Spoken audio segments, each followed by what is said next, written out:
गोपालगंज की एक लड़की जिसकी शादी 17 साल की उम्र में एक ऐसे शख्स से होती है जो उस वक्त छात्र राजनीति में एक्टिव था। छात्र नेता थे लालू प्रसाद यादव और वो लड़की थी राबड़ी देवी।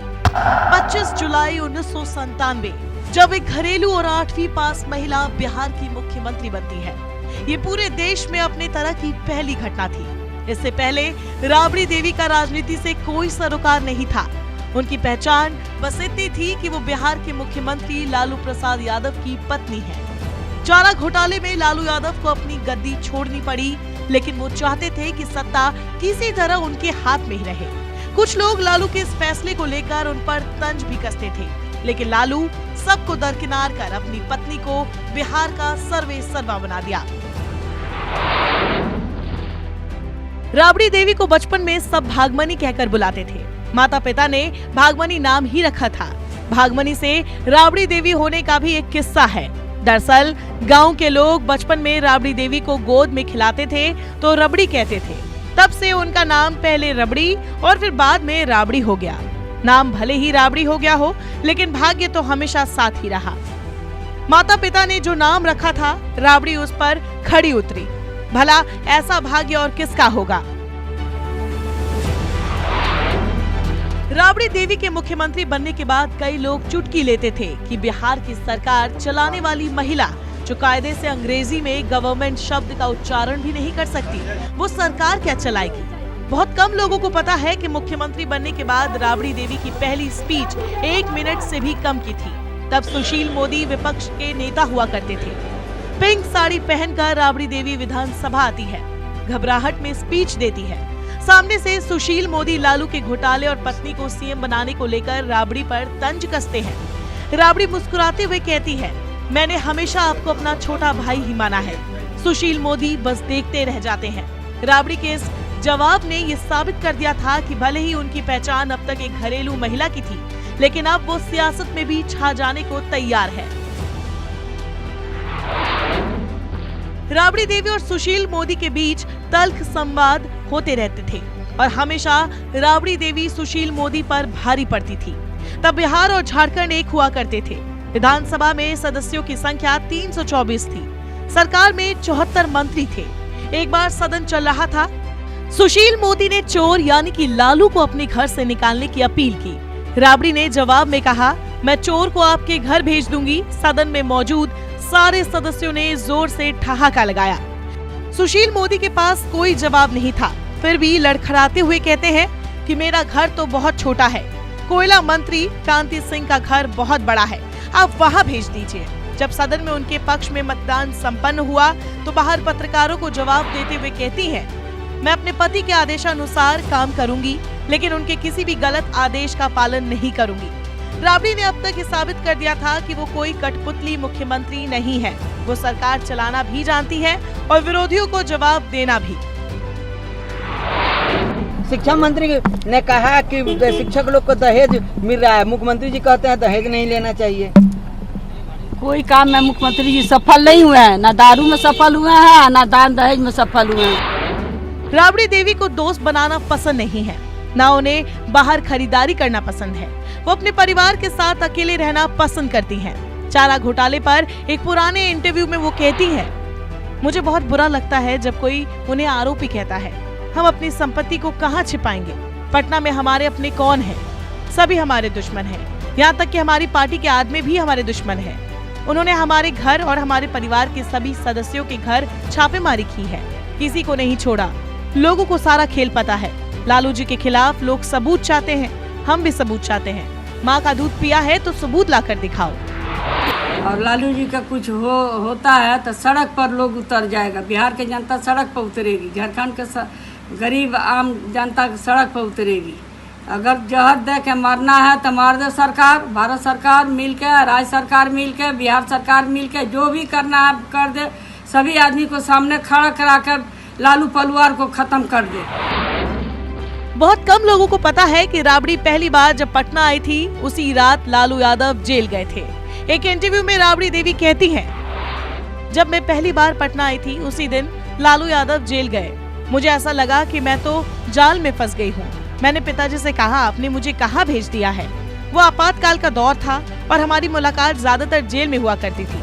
तब हम वेटनरी कॉलेज के छोटे से क्वार्टर में सपरिवार रहते थे। 1956 में बिहार के गोपालगंज में राबड़ी देवी का जन्म हुआ था। 4 बहन और 3 भाइयों का बड़ा सा परिवार था। जानकार बताते हैं कि राबड़ी देवी का परिवार एक संपन्न चौधरी परिवार था। पिता का नाम शिव प्रसाद चौधरी और माता का नाम जगमती देवी था। पिता राशन की दुकान भी चलाते थे। राबड़ी देवी के बारे में कहा जाता है कि वो अपनी मां के बेहद करीब थीं। परिवार के पास अच्छी खासी जमीन और प्रॉपर्टी थी। दूसरी तरफ लालू यादव के परिवार की स्थिति उतनी अच्छी नहीं थी, लेकिन लालू के पक्ष में एक बात थी जो राबड़ी के पिता को बहुत पसंद थी। राबड़ी के पिता एक पढ़ा लिखा लड़का ढूंढ रहे थे। लालू पटना के साइंस कॉलेज के छात्र थे। पिता लालू से बहुत प्रभावित थे, जबकि राबड़ी के भाई शादी के खिलाफ थे। भाइयों का मानना था कि पक्के घर में पली बड़ी उनकी बहन भला लालू के परिवार के साथ कैसे एडजस्ट करेगी। लेकिन कहते हैं ना कि शादियां तो ऊपर ही तय हो जाती है। 1973 के साल में राबड़ी हमेशा के लिए लालू की हो जाती है। 24 जुलाई 1997 की शाम मुख्यमंत्री आवास पर विधायक दल की बैठक बुलाई गई थी। लालू ने विधायकों के सामने अपने इस्तीफे की बात कही। लालू ने विधायकों को नेता चुनने को कहा, ऐसा नेता जिसे हर कोई पसंद करे। उस समय आरजेडी में भी कई ऐसे नेता थे जो सीएम बनने की सोच रहे थे और लालू ने ये पहले ही भांप लिया था। लालू ने अपनी ओर से किसी नेता का नाम प्रस्तावित नहीं किया था। जगदानंद, रघुवंश प्रसाद जैसे नेताओं ने राबड़ी देवी का नाम आगे रखा, जिसे सभी विधायकों ने अपना नेता मान लिया। जिस वक्त राबड़ी देवी को मुख्यमंत्री बनाने की बात हो रही थी, उस वक्त राबड़ी देवी अपने बच्चों के लिए रसोई में खाना बना रही थी। खुद लालू के इंटरव्यू में ये कह चुके हैं कि राबड़ी को मुख्यमंत्री बनाने की सलाह तत्कालीन कांग्रेस के राष्ट्रीय अध्यक्ष सीताराम केसरी ने दिया था। पहले तो लालू को इस पर हंसी आई थी, लेकिन इसके बाद में परिस्थिति ऐसी बनी कि राबड़ी देवी सीएम बन गई। मुख्यमंत्री के रूप में राबड़ी देवी का पहला कार्यकाल 2 साल का रहा। दूसरी बार उन्होंने मुख्यमंत्री के तौर पर 5 साल का कार्यकाल पूरा किया। उन्होंने अब तक एक बार ही चुनाव जीता है। राजनीति में रहने के दौरान उन पर यह आरोप भी लगे कि वो सवालों के जवाब नहीं देती है। उन पर यह आरोप भी लगा कि वो अपने भाइयों के दम पर बिहार में गुंडा राज चला रही है। राजनीति में अपनी मासूमियत और भोले चेहरे वाली राबड़ी देवी कभी कभी आक्रामक भी हो जाती है। ऐसी ही एक चुनावी सभा में उन्होंने नीतीश कुमार और ललन सिंह पर अमर्यादित टिप्पणी कर डाली। इस बयान के बाद मीडिया में उनकी खूब किरकिरी हुई थी।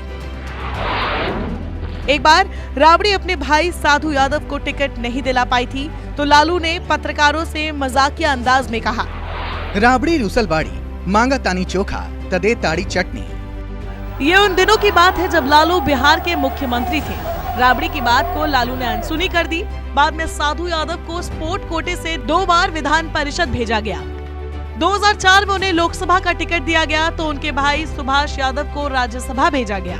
कहते हैं लालू के हर फैसले में राबड़ी देवी का हाथ होता है। लालू यादव चाहते थे कि तेजस्वी ही राजनीति में उनकी विरासत संभाले, लेकिन राबड़ी जिद पर अड़ गई और बेटे तेज प्रताप के लिए भी सियासत का रास्ता खुलवाया। 2014 के चुनावी हलफनामे में राबड़ी ने बताया कि उनके पास दोनाली बंदूक और 14 लाख के गहने हैं। तब राबड़ी के पास 6 करोड़ 5 लाख की चल और अचल संपत्ति थी, 65 गायें और बछड़े। राबड़ी ने 1 करोड़ 93 लाख रुपए अलग अलग संस्थानों में निवेश किया है। साथ ही पटना में उनके दर्जनों मकान हैं। इसको लेकर विपक्ष लगातार उन पर हमला करता रहता है। लालू यादव ने राबड़ी को शादी से पहले नहीं देखा था। राबड़ी गौना कर मायके आई। लालू का घर फूस का था, तो बारिश के दिनों में झरना बन जाता, लेकिन राबड़ी देवी ने एडजस्ट किया। हर कदम पर लालू का साथ निभाया। दोनों एक दूसरे को बखूबी समझते हैं। एक इंटरव्यू में किसी दूसरी महिला के साथ प्यार के सवाल पर लालू कहते हैं, हम दिल वाला आदमी नहीं है, ये सब काम हम कभी नहीं किया। शादी से पहले राबड़ी देवी को हमने देखा भी नहीं था। आजकल तो जिससे शादी करना होता है उसकी फोटो मंगाई जाती है। उस लड़की से मिलने के लिए पूरा परिवार जुटता है, फिर लड़का लड़की से सवाल पूछता है। हम तो गाँव के लोग थे, हमसे कोई क्यों लव करेगा। फकीर के घर में पैदा हुए थे, अब तो इंटरनेट आ गया है, लोग मोबाइल से मैसेज भेजते हैं। लालू प्रसाद यादव हर खुशी के मौके पर राबड़ी देवी को गुलाब का फूल देते हैं, चाहे वो उनका जन्मदिन हो या शादी की सालगिरह। लालू प्रसाद यादव कहीं भी हो, करवा चौथ के दिन घर पर होते हैं। कुछ लोग राबड़ी देवी के 9 बच्चों को लेकर भी सवाल करते हैं। काफी पहले राबड़ी ने इस पर खुलकर बोला था और विरोधियों पर जमकर बरसी थी। साल 2000 में एक इंटरव्यू के दौरान राबड़ी अपने 7 बेटियों और 2 बेटों के सवाल पर कहती हैं, लोग अपनी संतान के बारे में क्यों नहीं सोचते? जो लोग मेरे परिवार की साइज को लेकर मजाक उड़ाते हैं, क्या वो अपने 2 बच्चों का सही से परवरिश कर पाते हैं? मैं 9 बच्चों की माँ हूँ और मैं उनकी परवरिश के साथ साथ सरकार भी चला रही हूँ। कुछ लोग जलते हैं, उन्हें ये बात हजम नहीं होती कि एक अनपढ़ माँ राज्य की मुख्यमंत्री कैसे बन गई। 6 बेटियां होने के बाद मेरी सासू माँ ने कहा था, लड़के घर चलाते हैं, लड़कियां नहीं। चिंता मत करो, क्या बच्चा पैदा करना अपराध है? अगर मैं किसी अमीर उच्च वर्ग से होती तो क्या कोई मुझसे इस तरह के सवाल करता? हम यही चाहते हैं कि खत्म कर दो, बाकी तानाशाह नहीं चलेगा। ऐसा तानाशाह आज़ादी के बाद ऐसा सरकार कभी नहीं बना है। तानाशाह में ये सरकार है, भारत सरकार है, तानाशाह में है।